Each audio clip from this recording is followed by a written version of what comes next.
you're getting to actually celebrate the holidays at home, whole family. What are you guys doing? What's the big plan? Well, it's one of those funny situations we all are finding ourselves in where our whole family is together. And for better or worse, we can't really go anywhere.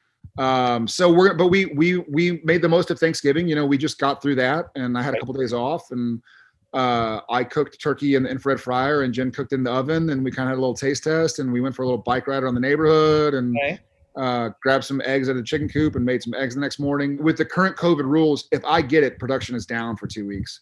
And so I've been a hermit. One of the reasons I wanted to shoot Walker in Austin was to help employ Austinites and bring business to the city and to the state.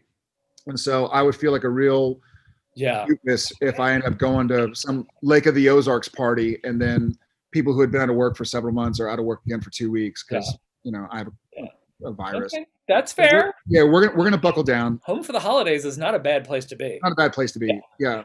Favorite holiday movie? This has been a topic of conversation lately. I have a few favorite holiday movies. I'll go with my favorite holiday movies are the Christmas holiday movies. I mean, those are kind of. And so I love Love Actually. I love Home Alone. Yes. And I love Christmas Vacation. I have to watch those three between Thanksgiving and Christmas. Otherwise, it's not the same. Did you have a favorite TV moment of 2020? Like 2020 was a weird year, but like weird year. But you guys also said like you had scenes in the finale. Yeah. That were your favorite moments of the show. So which one was it? God, my favorite moment.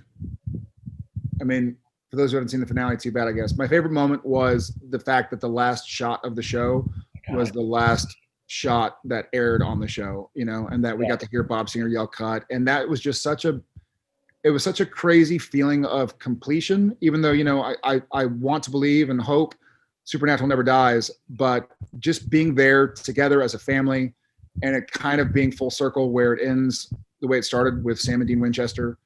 That was really special to me. I still get choked up kind of talking about it. I'm getting little chills because like it was such a beautiful way to end it all for everyone who was involved. Yeah. And it was the only way also, you know, we couldn't do a wrap party because obviously the rules, it was the first time in 15 years we couldn't do a wrap party. So that day felt a lot more poignant and powerful than it would have even otherwise, because that really was goodbye to everybody. It wasn't like, hey, that's a season wrap.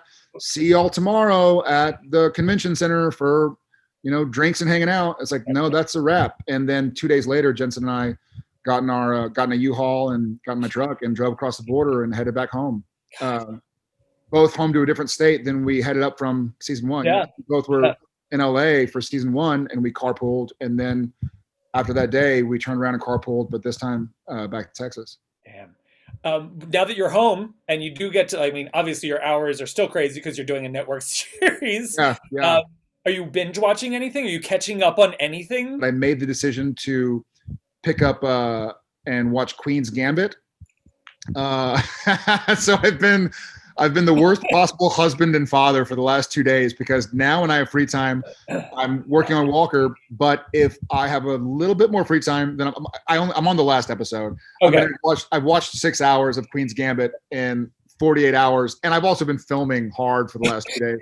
So don't ask when it happens, but you know. Yeah. And finally, what's your big wish for 2021?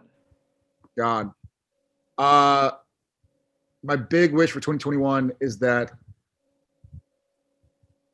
I mean this, and you know I mean this because we've known each other for years. Like, I'm a hugger, man. Like, I can't wait to hug my friends and family again, and even make new friends and hug them. Like, I just so much of like my mental health is contact, you know, and sometimes physical contact, not creepy physical contact, but like the ability to, you know, it's almost like the times we used to have when you're in a restaurant and the waiter kind of touched you on the shoulder, and you're like, oh wow, that's like oh yeah, this is a human being who's struggling the way we all are, and, you know, working hard the way we all are. So I hope we get to a place where I think that a lot of it got so heated politically and emotionally, and I think we all need a little dose of like, I just need a hug. you know. Yeah. So I can't wait to. I can't. I will say this, people. You are a good hugger. You are a I love good it. hugger. I've gotten several. They are great hugs, and it is like. And now you're building this whole new family with the crew. Yeah, And you I know. want to hug Yeah, them. can't hug them. Yeah. Yeah, yeah. I don't waste a hug. Right. So yeah, I'm hoping we all get a chance to give each other a hug again in person. Nice.